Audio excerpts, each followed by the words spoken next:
Rhonda Gerard, an English professor at Fresno State University, on leave during the spring semester, has set off a firestorm by gloating over the death of former First Lady Barbara Bush. "I'm happy the witch is dead," Rhonda Gerard said in a Twitter message. "Can't wait for the rest of her family to fall to their demise the way 1.5 million Iraqis have." Her rant, which she made private shortly after it was dispatched, said Bush, who died Tuesday night at the age of 92, raised a war criminal. Barbara Bush was a generous and smart and amazing racist who, along with her husband, raised a war criminal, Gerard wrote. Expletive: outta here with your nice words. PSA: either you are against these pieces of shish tea and their genocidal ways or you're part of the problem. That's actually how simple this is. The Venom drew a disclaimer of her thoughts by her university, as well as the attention of radio talk show host Rush Limbaugh. He said people of this kind are demented, they're deranged, and they're getting worse. 25 years ago, people could be fired for this, he continued. Today, people on the left are applauded, they are supported, and they are effectively given medals for this stuff.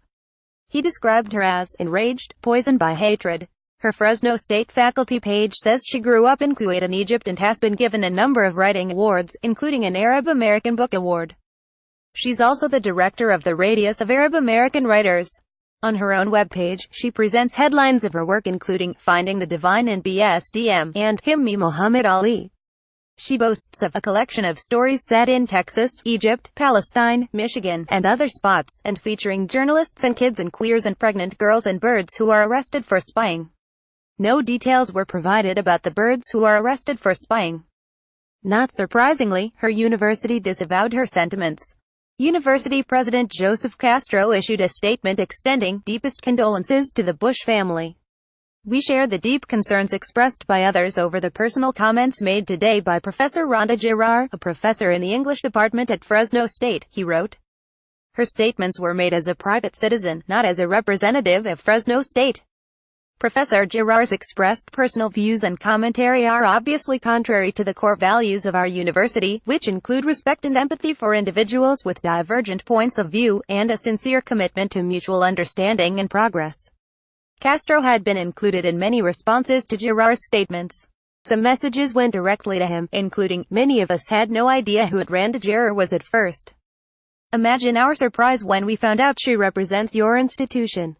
You may want to get ahead of this." In her social media diatribe, Gerard boasted of making $100,000 a year and claimed that, as a tenured professor, she could not be fired. Her initial rant generated more than 2,000 replies. She describes herself as an Arab American and Muslim American. She even boasted of the outrage she was causing. If you'd like to know what it's like to be an Arab American Muslim American woman with some clout online expressing an opinion, look at the racists going crazy in my mentions right now. Also, negative reviews of her books began appearing on Amazon shortly after she made her statements. "Terrible book," said one. "Horrible writing. Don't waste your time," said a second. And a third said, "will make for expensive toilet paper." A Los Angeles Times review of her work notes, "Gerard is hardly the romantic. Love between couples here is often no more than sex." It continued, "Half of these short stories don't feel fully explored or finished. They are unique and original, but sometimes lack a satisfying conclusion or realization." The Visalia Times suggested Gerard's comments may land her in hot water. Fresno State spokeswoman Patty Wade said the university continues to look into the matter.